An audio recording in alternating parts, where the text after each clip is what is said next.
Hello and welcome back to Josh on YouTube. Today we're going to be talking about how I got my handicap from 5 all the way down to +3 when I turned pro at 18 years of age. Now for me there's a few things that I had to change within my game, learn and understand before shooting under par consistently. So unfortunately the weather's not great in the UK at the moment, so the short game side to this I'll probably cover at a later date when the greens are good, the fairways are looking sharp, and we can talk about various shots around the greens that help me get to that plus figure. But within the simulator today, we're going to talk the long game, and for me, the big stick. There's one shot that you've got to get dialed in, and that is the Fairway Finder. Number 2 is going to be iron play. A few little sneaky tips that you can take into your game and really hone in on the iron play. And last but not least is pitching. Now, this one is so important, and I've got a little secret that I use. A lot of tour players do it as well, and that is going to be the clock system. I'll explain that later on in the video. Make sure you stay tuned for all of these tips, and let's dive straight in to the Fairway Finder. Now, there's always going to be that hole that pops up in your round, and you've got water left, water right, or OB right, OB left, and you've got to hit a good one. So we're going to talk about two options here. Number 1 is going to be the Fairway Finder with driver, and then I've also got a Fairway Finder club, which is my 2-iron. A really low ball flight, doesn't look pretty, but you know, 9 times out of 10 it's in play, it does the job. So let's talk Fairway Finder with the big stick first. Now, my setup isn't really going to change a bunch when I do this Fairway Finder. For me, the only real thing that changes is a slower swing speed, obviously, just because the shifts aren't there. You know, I'm not shifting back into my right side. I'm going to stay really centered on this swing. I'm just going to feel like I cover the golf ball with my body. I stay really on top, and I'm not letting that side bend motion pop in where maybe it might come in when you're trying to hit that super high bomb and you're getting up and behind it. This is like the opposite. We're almost going to turn on top of the ball, stay down, and just hit that low one out there. And 9 times out of 10, you know, this is a pretty comfortable shot. The swing speed will probably drop down 5 or 6 miles an hour, come out a touch lower. And normally, it's a Fairway Finder. If it flies the water here, which it didn't. Pretty straight ball flight though, just didn't carry the water. Very bad example. Okay, so now we know that water cuts in at about 240. We've got to fly it past that mark. We're just going to really feel like that chest stays on top of the ball. We're not going to let it fall behind and launch it up. As I say, this isn't really a pretty ball flight and, you know, a high, beautiful bomb draw. It's just a Fairway Finder.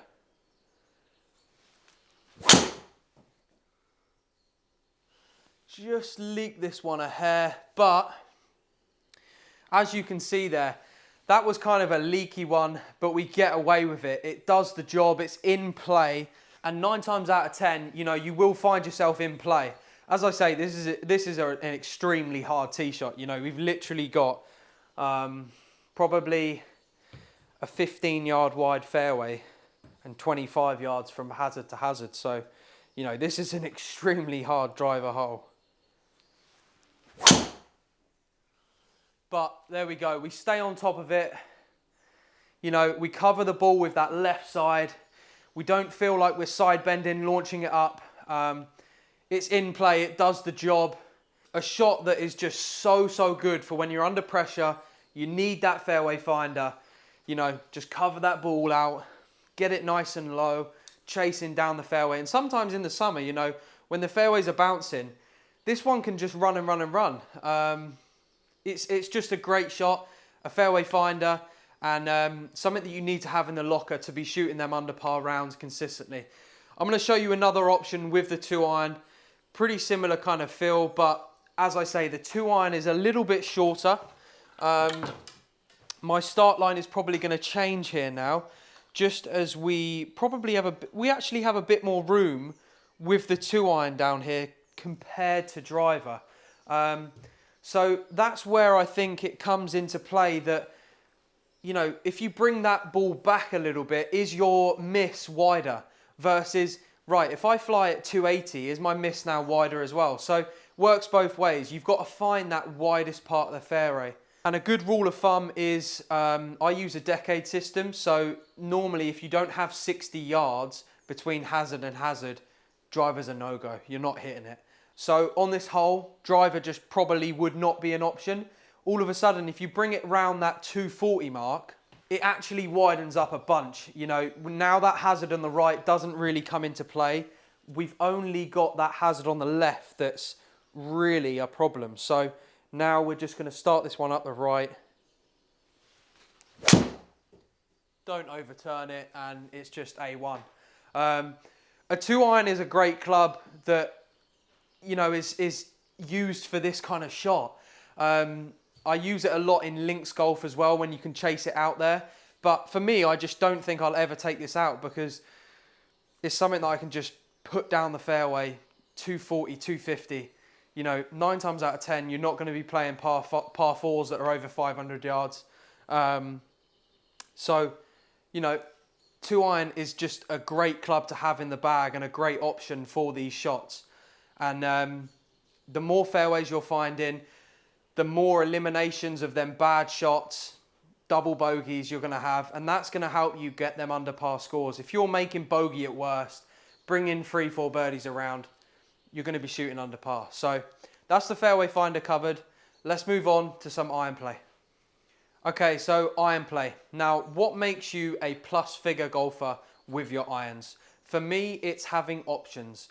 How many different options do you have from this golf shot? Now, if I've got a front flag, I've got a club that goes 170, I can hit it past the flag. If I've got a pin that's right at the back, I've got a club that goes 160, I can lay it up just short and play a percentage golf shot. Versus now we've got a flag that's kind of in the middle of the green, we can be super aggressive and dial this in right to the number. So let's talk through a bit of the process of this. We've got 166, down 8 foot, so we're playing about 163 yards. Now, that's a number that's its total playing. I know that my irons are probably going to release out about 10 feet. So here I'm actually looking at a 160 carry golf shot. We're not looking at a 166 shot because if we do, it's probably going to go, you know, around about 30 foot long. So we're now looking at a 160 golf shot. And this one is 156. Probably going to be a touch to short. Still a great shot. Released out a bit further than what I thought. But I think for me, iron play is more about that number and understanding what it's playing to the pinpoint number. I think a lot of people just, you know, pull a club and they go, right, 166. Now, let's try and actually carry one 166 raw. Now, I've caught this a touch heavy. This is 163 carry. So we're going to look at a total number of what this goes. You know, that now goes 172. We're 6 yards past our flag. Now, that might not sound bad, 18 foot, but that's the difference between being, you know, stone dead to being 18 foot away. We've just miscalculated our number by 6 yards. So it's super important that we get these numbers right and actually calculate it down to the pinpoint. And I think sometimes when you're being that precise, it actually allows you to get to that next level with your irons. If you're constantly thinking, right, 160 shot, okay, 170 shot, 80 to the numbers, you're never actually giving yourself that chance to train to the next level. I'm to the number. So if I've got a shot that's playing 162, I'm genuinely trying to hit it 162. And you know, you just get better and better at that over time. You give yourself options as well. I like to talk about options because this is a good way to train it. So for me, I've got like a full 8-iron will probably go about 170 if I hit it flat out. But I've got like a smooth 8 that should carry about 160. Now that's a smooth one, carried 159.8 yards. So fantastic number, almost perfect there. We've also got a 9-iron now that I can turn down, and this is a great way to train it. So hit to the same flag, but hit different clubs. I'm actually going to go 9-iron. we're going to aim a touch to the right and just play our little draw ball flight. Just give it a little bit extra, and this should fly 160 as well. 159.4. I've just overturned this one, but to a number, it's fantastic, you know. That's gone 167, so we missed our number by 1 yard. And that's how you can take your iron play to the next level. We're even going to go 7-iron. Just pull out a 7-iron, you know, start training to the number. So I want to hit a 160 shot with 7-iron now. Now, super finny, 143, nowhere near, but this one might work. Go on, chase up there. It did. So, you know, all of a sudden now, I've hit 3 different clubs to the same yardage, and I'd say that's how you can train your iron play to be, you know, super dialed in. Hit different shots. Be creative with your practice. You know, and then we go back to that really comfortable club. We go smooth 8-iron. You know, and then you go back to this, right, you know, I've just hit a 7-iron to this number. Hitting a smooth 8 should be pretty easy. Just leaked it out to the right. A little bit open face, but that's a bad shot for me there. You know, and we're 40 feet away. We've still got a chance for birdie. Like I say, if you're practicing and being creative in your practice, I think that's when you take it to the next level. You start hitting shots that you probably wouldn't out on the golf course, but then when you get out on the course and you have that option of, like, you know, I've got 3 different clubs that I can hit here, depending on the wind, might be slightly into, so we got to knock the flight down. Be creative with it. Give yourself options, and then when you have that, just that stock shot, it's pretty easy when you've got 3 different shots that you can play. So there is another side to it where, you know, you go into this robot mode of just dial it in, you know, the same ball flight every single time. I think that's great, and I think that there's a place for that and being repeatable. But I think when you're trying to practice and get to the next level, you've got to be super creative. You've got to give yourself chances to hit all these different shots. And when you get out on the course, it's never going to be as simple as no wind, perfectly flat lie. You're always going to have something that's changing the number about. So super important that you have that creativity in your practice. Let's move on to pitching.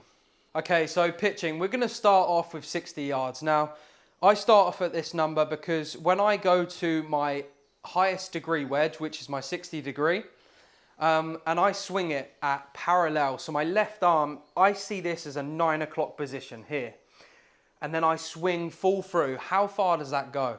For me, my 9 o'clock 60 goes 60 yards.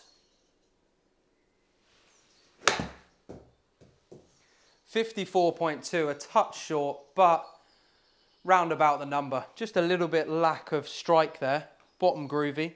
And this is such a great way to train to the number with your pitching.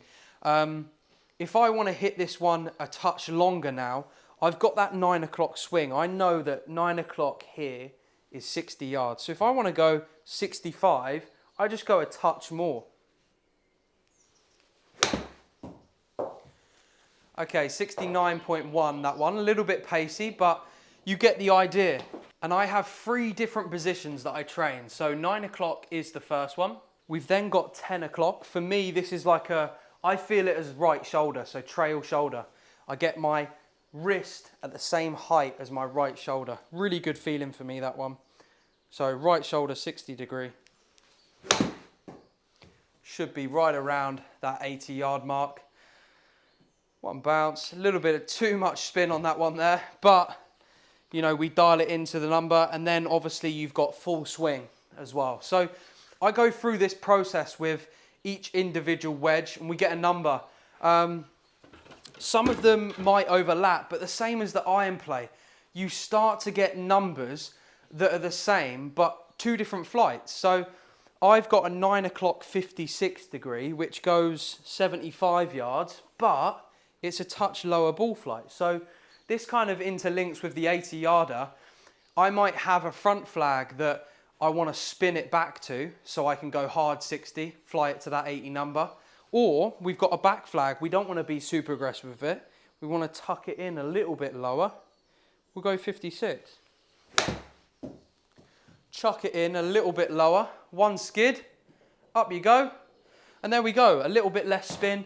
And it all depends on kind of the shot that you've got at hand. And that's why I say, I think getting to that next level is almost that creativity in your mind and your practice, is how many different options do you have for these shots. And like I say, I think that's how you take it to the next level, is just being creative with it. You know, dial in your practice to where you've got 3 different wedges that you can hit 80 yards, and they're 3 different ball flights, you know.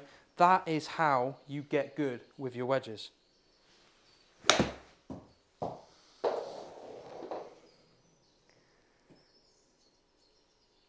So I think to round up this video, I would love to touch on some short game stuff, because there's a bunch that we can talk about. But pretty much putting, I could do a whole video on itself, you know. We could talk about so many different things within the putting. I'm super excited to bring an aim point video with you guys. I'm probably going to go and get a lesson with Jamie. I need to organise that. So that's something that I think would be really cool to share, is that understanding of aim point, and how good that system is. It is scary good. So putting, we can almost, you know, create a video along with a short game one as well, and then we can touch on some long game stuff when we get out on the course, maybe different lie angles and stuff like that. So this is some stuff that I can work on in the simulator and within here, getting our numbers dialed in with our different length swings, hit different shots with different irons, and then the fairway finders, you know, you can practice in here, master them, get them ready for the course. But if you guys did enjoy that video and you learned anything new, please be sure to smash the like button, subscribe, as it really, really helps me out, and we'll see you all for the next one.